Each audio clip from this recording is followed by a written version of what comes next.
एक मिनिट थांब.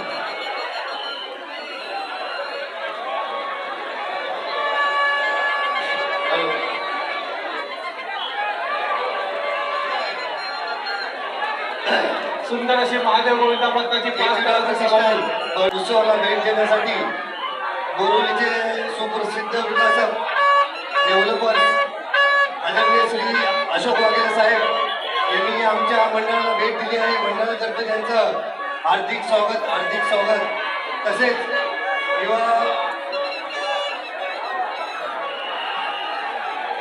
उद्योजक जिग्नेशभाई गोहिल यांचंही या ठिकाणी हार्दिक स्वागत.